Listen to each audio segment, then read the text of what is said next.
Alright, now next up, we're going to talk about the vasculitides, and this is a particularly high-yield group of diseases that you'll need to master before your test day. The good thing here is that there's some underlying pathophysiology that's common for all of them. Here you need to pay special attention to the type and the size of the vessel targeted, as this correlates with symptoms. First up, we have giant cell or temporal arteritis. Now this is a large vessel vasculitis that involves the cranial branches of the arteries originating from the aortic arch, and it's classically seen in females who are over 50 years old. Now the name here tells us some pretty good information about the disease. The classic headache associated with this vasculitity occurs in the temporal region of the head, hence temporal arteritis. Now what about the part of the name that says giant cell? Well, this indicates that there are giant cells which are fused macrophages that can be seen on biopsy. And the word arteritis here indicates that there's inflammation within the artery wall. So how do you think this occurs? Well, an unknown antigen activates antigen-presenting cells located within the adventitia of the blood vessel wall. The antigen-presenting cells then activate T cells. The T cells then start pumping out cytokines, and these cytokines recruit macrophages to the adventitia. These recruiting macrophages will reside within the blood vessel wall and eventually fuse, creating the giant cells. Now, the vessels involved here can be the thoracic aorta, the arteries of the neck, and the branches of the external carotid. It is very rare to see any arteries actually inside the skull involved in this disease. The intimal thickening here can lead to potential thrombosis at the sites of inflammation within the branches of the external carotid system, leading to ischemia and the classic symptoms you can see with this disease. The unilateral headache seen in this disease can be due to the involvement of the superficial temporal arteries, and you can see these here. And what do you think these supply? There you go, the temporalis muscle, which is why you get the temporal headache. You can also see jaw claudication, and this is due to involvement of the maxillary arteries because they supply the muscles of mastication. And the classic vignette here is a patient who's having jaw pain when they're eating meals. The muscles of the jaw cannot get enough blood when you're chewing food, therefore you get the classic claudication symptoms. So with all that, how do you treat these patients? There you go, you're going to give them big dose steroids if you suspect the disease. And why must you give the steroids so promptly?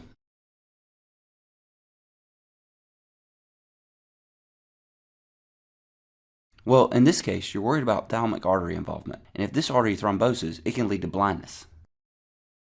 So now let's say you have a patient with temporal arteritis, and the question is going to ask, should you either start steroids or get a biopsy first? Well, the correct answer here is start steroids first. This is because even after steroids have been given, the biopsy will stay positive for approximately 2 weeks. Now, another key association with temporal arteritis is that 40 to 50% of patients also have polymyalgia rheumatica. And here, you want to look for hints about vague neck, shoulder, and hip pain, as if they're mentioning this, they're likely headed toward polymyalgia rheumatica in the setting of temporal arteritis. Alright, now next up we have another large vessel vasculitis, and it's called Takayatsu's arteritis. It classically involves the aorta and its primary branches, and you're going to see it most commonly in Asian females typically less than 40. It can present with unequal, weak pulses in the upper extremities, myalgias, joint pain, fever, skin nodules, and even ocular disturbances. Inflammation of the aortic arch and its great vessels will cause fibrosis and thickening of the arterial walls, and you can see an example of this here. The thickening of the arterial walls here will decrease the diameter of the lumen, and this will overall decrease blood flow through that vessel. This can result in decreased blood flow to end organs and eventually result in ischemia to tissue. And just like patients with temporal arteritis, it's very important to treat these folks with corticosteroids early on to help limit their disease progression. Alright, now let's take a shot at a flash quiz. A 75-year-old female presents with new onset jaw pain and headache at the right temple. What is the most likely diagnosis here? Great, you've got it, temporal arteritis. And how are you going to treat them? There you go, hit them with steroids. Now next up, we have polyarteritis nodosa. Now this is an immune complex mediated transmural inflammation of medium-sized vessels, and it classically affects renal and visceral vessels. Now, about 30% of patients with polyarteritis nodosa are seropositive for hepatitis B surface antigen as well as its antibody.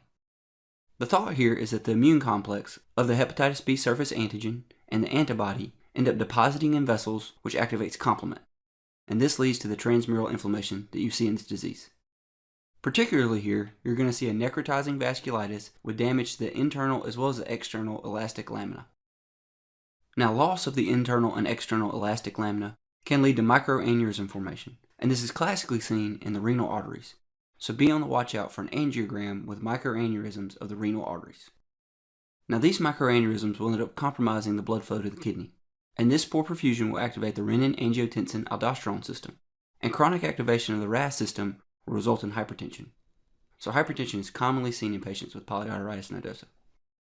Now, to be a little tricky, you might end up with an image like this one.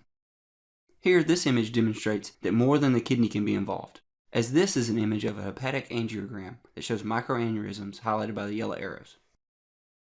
Now, with that said, what if you were to put these microaneurysms in the splanchnic circulation, or the blood vessels supplying the gut? Well, these microaneurysms would decrease blood flow and lead to ischemia within the gut vessels. And how do you think this would present? There you go, you would get a crampy abdominal pain after meals. And can you think of another name for this?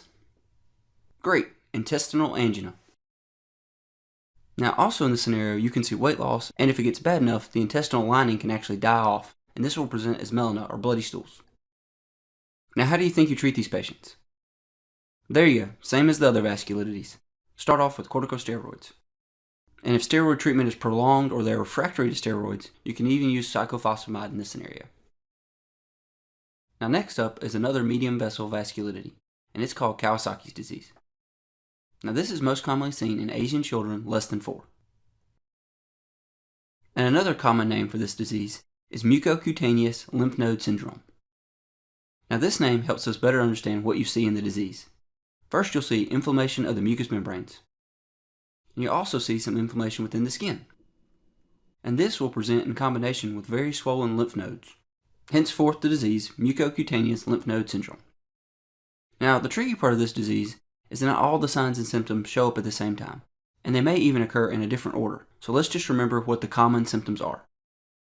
Now, first off, the systemic inflammation here creates a fever. So all kids with this disease have a temperature greater than 101.3. And it just so happens that this fever does not respond to acetaminophen. Now, the next thing you'll see is that 90% of these patients will have bilateral conjunctivitis, and you can see a picture of this here. Now, if they show you an image like this one, it's important to note that there are no exudates here, and the redness stays predominantly in the periphery of the eye. And these findings will help you determine that this is not bacterial conjunctivitis. Another common finding is inflammation of the mucous membranes, and this also happens about 90% of the time. And in this image, you can see dry, cracked lips as well as a red and inflamed tongue, which is classically called a strawberry tongue. Now, the vignette may also describe a rash on the extremities as well as swelling of the hands and feet, and you can see an example of this here. Another important point here is this doesn't have to happen in Asian children. You can actually see it in children of any descent. Now, with all that, the next finding is the most severe and life-threatening, and that's coronary artery aneurysms, and you can see an example of this here. And just like we discussed the aneurysm formation in polyarteritis nodosa, Kawasaki's disease also has a risk of these same aneurysms. And these aneurysms can decrease downstream blood flow as well as thrombose, leading to the severe complications seen in this disease. And with all that, how do you think you're going to treat these patients? There you go, you're going to load them up on aspirin. Here with the aspirin, you're trying to decrease inflammation as well as prevent acute thrombus formation within the coronary arteries, because this is definitely a situation you always want to limit. Now, this is incredibly high yield because you usually don't give children aspirin, because this increases the risk of Reye syndrome. And what exactly is Reye syndrome again? There you go, it's encephalopathy with liver damage, seen in children after taking aspirin during a flu-like illness or after chickenpox. In this scenario, you don't worry about this. You're going to load them up on aspirin as well as give them IVIG. The concept here is that IVIG will bind up whatever's causing this disease. The exact cause here is unknown, but the IVIG helps, so give it. Now, that was a lot, so let's go through a quick review. First off, it's most commonly seen in Asian children less than 4, and you gotta have a fever. And how high does that fever have to be again? There you go, greater than 101.3. Next up, about 90% of the time, you're going to see bilateral conjunctivitis as well as mucous membrane involvement. And with that mucous membrane involvement, what's it called when you see a red angry tongue? Great, a strawberry tongue. Now, a few other findings you might see is a rash as well as some swelling in the hands and feet. And the most feared complication here is coronary artery aneurysm formation.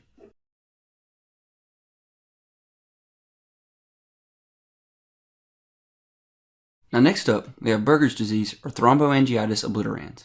And the name here tells us a good bit about the disease. Here we have some sort of thrombus that develops in an inflamed vessel that obliterates the vessel lumen.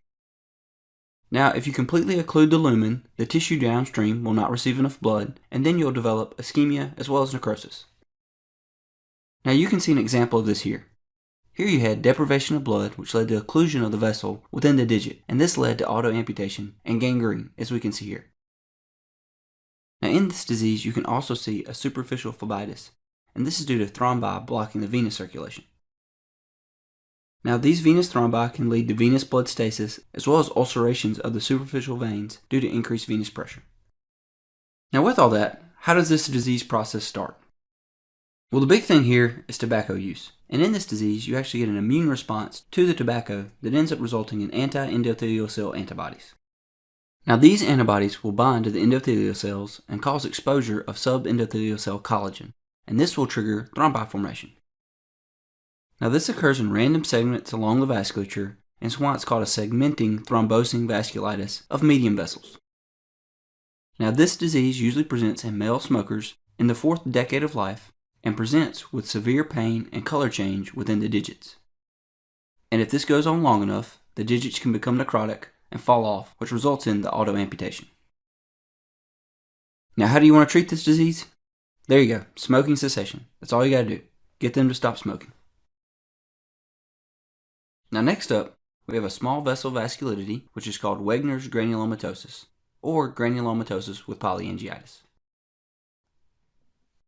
Now, a Nazi physician actually came up with the name Wegener's granulomatosis, and since we're trying to shift away from eponyms, granulomatosis with polyangiitis will likely be the name that you see. And here, the name also helps us understand what's going on with this disease. So what do you think you see? There you go, a lot of granulomas and inflamed blood vessels. Now, the leading theory behind how this disease develops is some antigen is initially exposed to antigen-presenting cells within the respiratory tract. Now, this triggers an autoimmune response that causes deposition of antibodies within random segments of blood vessels that supply the upper and lower respiratory tract. Now, with all that, let's take a look at an image. Here you can see a CT scan of a patient with the disease. And what do you notice? There you go, you have a huge cavitary lesion within the right upper lobe. Now this is due to inflammation within the pulmonary vasculature, which results in granuloma formation and destruction of tissue. Then you can develop the cavitary lesion we see here. Now as well as respiratory involvement, you can even see renal involvement in this disease. And you can also have damage of the nasopharynx, and this can lead to inflammation as well as bleeding. So be on the lookout for a vignette that says something about kidney disease, upper and lower respiratory tract disease, potential nosebleeds, as well as recurrent sinusitis. And if this disease goes on long enough, you can even develop saddle nose deformity, which you can see here. Now a good way to remember all the involved systems in granulomatosis with polyangiitis is with the mnemonic ELKS, where the E stands for the ears, nose, and throat, the L stands for the lungs, and a common symptom you can see here is hemoptysis. The K here stands for the kidneys, and the S here stands for skin involvement. And the skin involvement here is just a rash that's very common to all vasculitides. Now, granulomatosis with polyangiitis has a classic autoantibody, and this is C-ANCA, or anti-proteinase 3, or PR3, as you can see here. Now, if you see C-ANCA on your test, you can about guarantee that they're trying to point toward granulomatosis with polyangiitis. The thing to remember here is that the ANCA test, both P and C-ANCA, are not being performed as much anymore. And most of the time, you're going to see anti-PR3 or anti-MPO on your test. So you'll need to know what both of these stand for. I typically remember that C is the third letter of the alphabet, and it's associated with PR3. So the 3 and the 3 go together here. So the other one is just the other one, and that's P-ANCA is the anti-MPO. Now how you remember it is up to you, but pick something easy because you don't want to forget this, because it's going to show up on all levels of the USMLE as well as the COMLEX. Now, the renal involvement here is due to deposits of this anti-proteinase 3 antibody, and this triggers complement-mediated damage to the glomerulus and can result in necrotizing glomerulonephritis. Now, once you start damaging the glomerular filtration barrier, you can lose red blood cells into your proximal convoluted tubule, and these can combine with your TAM horsefall proteins to form red blood cell cast.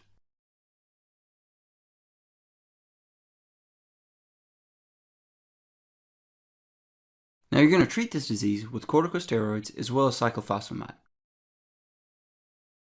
And what's that dreaded complication of cyclophosphamide? There you go, hemorrhagic cystitis. And what exactly is that again? There you go, it's a precursor to bladder cancer. And that's what you should be worried about when you see someone on long-term cyclophosphamide. And what's a few drugs that can be given to help limit or prevent this? There you go, Mesna or N-acetylcysteine, or just adequate hydration. Now next up, we have microscopic polyangiitis. And this is very similar to granulomatosis with polyangiitis. And how do you think that is? Well, here you also see a necrotizing vasculitis involving the pulmonary as well as renal vessels. And because it's an antibody-mediated problem, steroids and cyclophosphamide are also used for treatment. So how do they differ? Well, notice the name, microscopic polyangiitis, doesn't have the word granuloma in it. So therefore, there are no granulomas in this disease. Also, you're not going to see any nasopharyngeal involvement in microscopic polyangiitis. You will see, however, vasculitis of the subdermal vessels, which results in red blood cells leaking into the skin, causing what we know as palpable purpura. Well, how would we differentiate these two using our laboratory test? Well, granulomatosis with polyangiitis is classically known to be C-ANCA positive. And this stands for cytoplasmic anti-neutrophil cytoplasmic antibody. And you can see an example of this here. In this image here, check out how only the cytoplasm is stained. Now this is in contrast to microscopic polyangiitis, which is P-ANCA positive.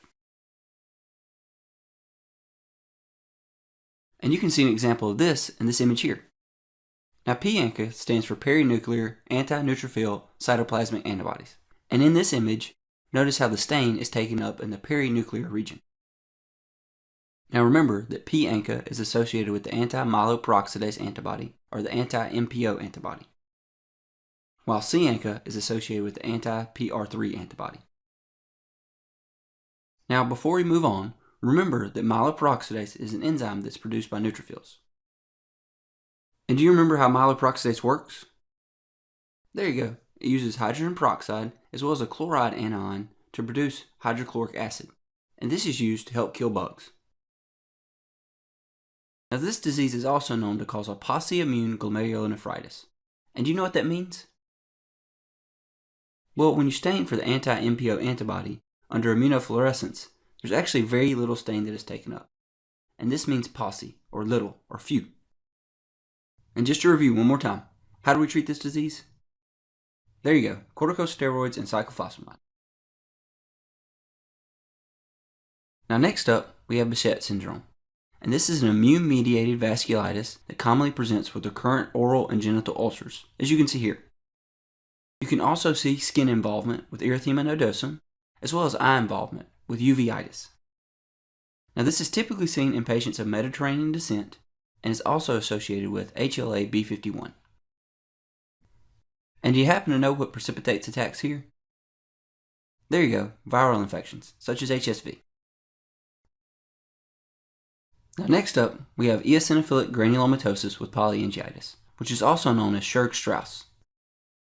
Now this is another small vessel vasculitis, and you can see an example of it here. Now do you remember if it's P or C-ANCA positive? There you go, it's P-ANCA positive, and is also associated with the anti-MPO antibody. Now this vasculitis has a very unique allergic component, which is why you often see an elevated IgE level. An easy way to remember that is you see the word eosinophil in the name. And remember, when you see eosinophils, be thinking elevated IgE. Now for this disease, you need to remember the allergic triad, which is rhinitis that is IgE mediated, as well as asthma and vasculitis. Now the vasculitis here can lead to blood vessel damage, leading to GI, renal, as well as dermal and cardiac damage. You can also see peripheral neuropathy leading to damage of large nerves, resulting in wrist drop from radial nerve involvement, or foot drop from common fibular nerve involvement. Now, last but not least, we have an IgA vasculitis, or Henoch-Schönlein purpura. Now, as the name implies, this is due to excess IgA production, as well as deposition of IgA within the blood vessels. Now, why this exactly occurs is not fully understood, but an easy way to conceptualize the pathophysiology here is like this. You have an insulting factor to the respiratory tract, like an upper respiratory tract infection. Now, this stimulates an immune response, and because the upper respiratory tract is predominantly protected by IgA, you have increased IgA production. Now, with the excess production of this IgA, this means you'll have a lot of antibodies circulating in the blood. So where do you think all this IgA will go? Well, it's going to deposit in the venules of the dermal papilla, as well as joints, abdomen, and glomeruli. So how does this actually lead to end organ damage seen in this disease? Well, the antibody deposition here will end up activating complement, and C3 ends up being the bad guy here. And remember that C3 ends up splitting into C3A as well as C3B. C3A here is a potent anaphylatoxin, which means that it causes histamine release, as well as induces chemotaxis of leukocytes. So what does the histamine do here? Well, remember, histamine increases capillary permeability, and this increased capillary permeability within the postcapillary venule leads to extravasation of red blood cells. Now, these red blood cells will extravasate into the interstitial tissue as well as dermis of the epidermis, and this will result in palpable inflamed areas on the legs as well as buttocks. And a great example of this image is seen here. Now, the classic vignette for this disease is a young child who presents after a recent upper respiratory tract infection with palpable purpura and abdominal pain. So if you see this, be thinking IgA vasculitis or Henoch-Schönlein purpura. And as you would guess, this disease is also associated with IgA nephropathy, or Buerger's disease. Let's wrap it up with a flash quiz. What is Buerger's disease? There you go. It's a thrombosing vasculitis that affects small and medium-sized peripheral arteries and veins of heavy smokers. And how do you treat this disease? There you go. Stop smoking. And last of all here, the other name, as well as the name that you're more likely to see, is thromboangiitis obliterans. Alright, well that's going to wrap up the vasculitides. See you in the next video.